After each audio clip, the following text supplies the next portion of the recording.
You're listening to Big World Network.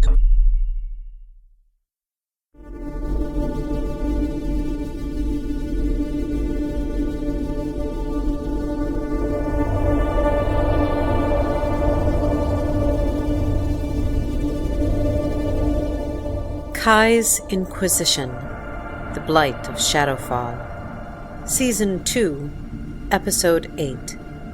Written and read by Ton Krakowski.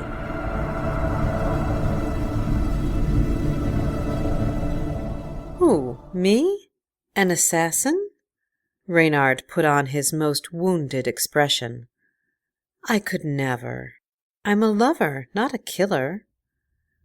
Unimpressed by his patently contrived display, Pia dropped the journal and grabbed her staff, using it as leverage to help her to her feet. You abhorrent little goblin! He grimaced and dropped his pretense. There's no need to get ugly. It was business, nothing personal. Nothing personal? Pia spat, incredulous. She stepped closer, her knuckles white against the dark wood of her staff. He held up his hands and took a step back. Hey, no harm, no foul, right? A guy's got to make a living. He retreated a few more steps and then spun away from her to make a break for the trees. With a shriek, Pia closed the distance and swung at the thief, scoring a solid hit to the side of his head and sending him flying sideways. Blood dripped from his lips as he lurched to his feet, a hand to his rapidly swelling cheek. Still crouched defensively, he said, I understand that you're angry, so that one was free. Any more will cost you. Understand this, goblin, Pia grunted through her teeth, poised for another strike. I'm going to whack your eyeballs from your skull and banish your soul to the lesser planes. Kai reacted to snuff the fight, muttering an incantation, and held a glowing palm toward each of the combatants. Halt! She commanded. Her voice reverberated with magic, and a golden light flared from her hands and engulfed Pia and Reynard, rooting them in place. Kai placed herself between them and caught Pia's gaze. Be calm, she instructed.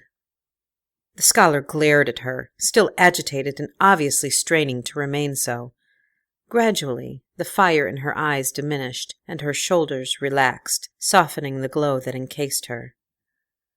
Satisfied with Pia's surrender, Kai released her from the binding spell and spun to face Reynard.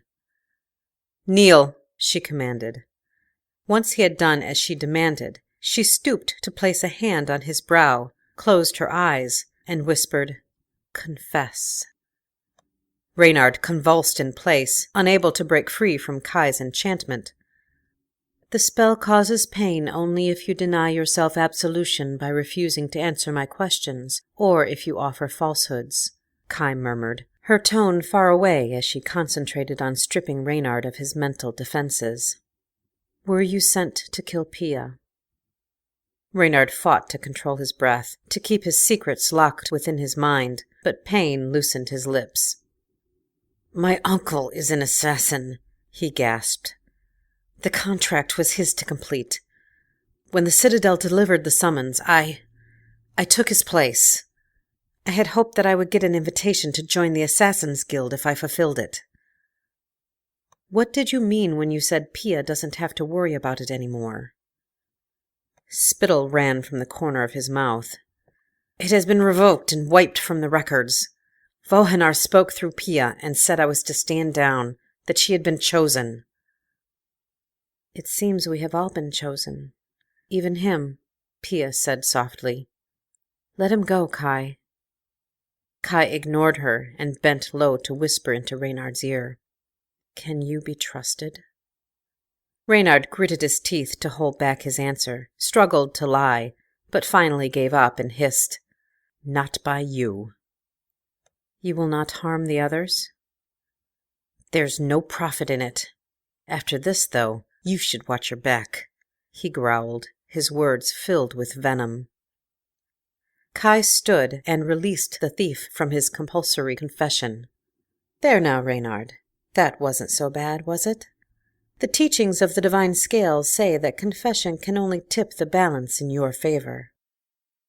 Reynard got to his feet with the muscles in his jaw bunched into knots and his hands clenched into fists.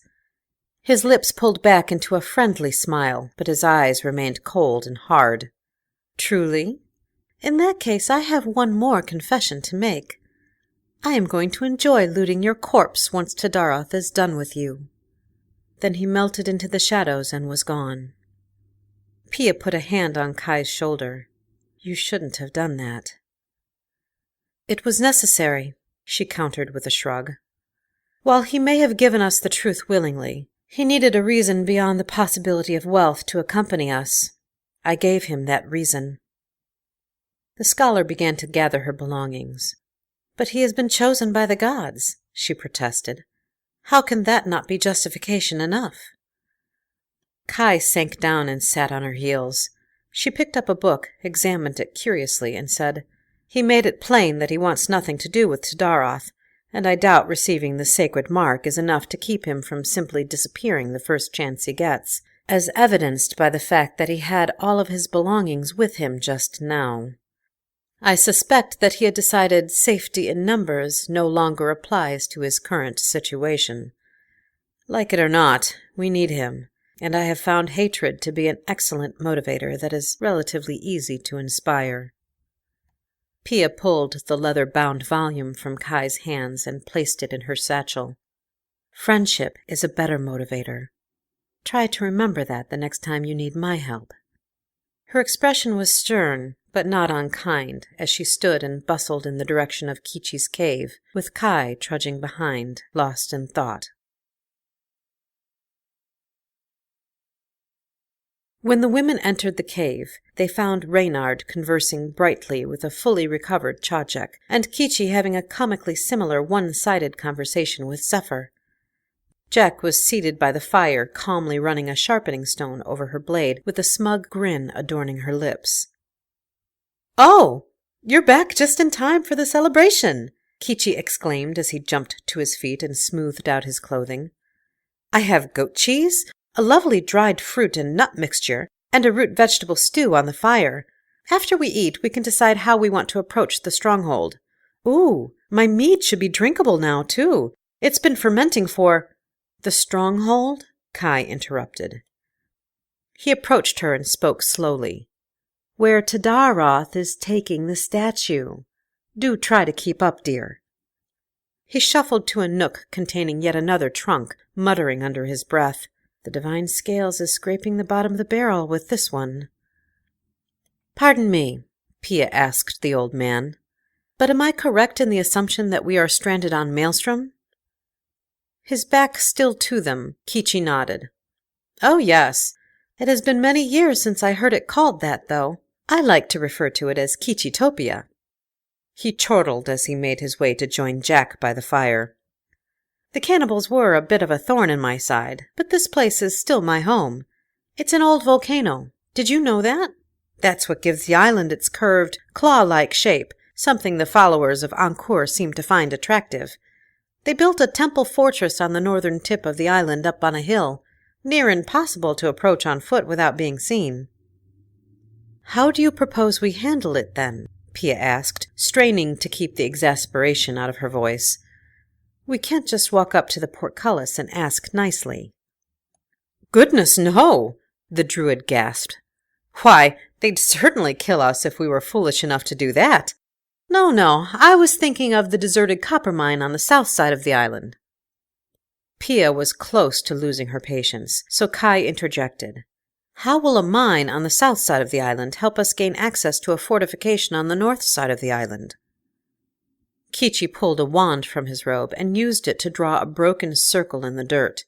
He pointed to one end and marked it with an X. "The stronghold is here." He then placed another mark on the opposite end of the curve. "This is the mine.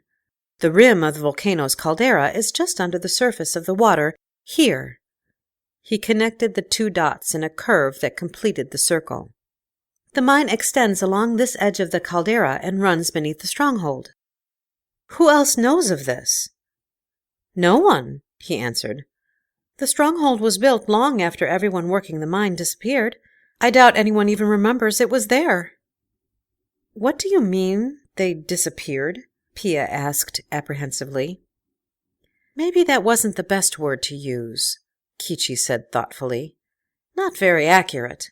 Died writhing in their own vomit and piss before their bodies reanimated and took up residence in the mine is the most likely scenario. But honestly, I haven't a clue as to what happened to them, so disappeared is as good an answer as any."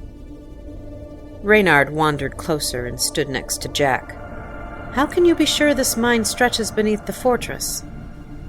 Kichi smiled and puffed out his chest proudly. "Because I saw it in a dream. Stew, anyone?"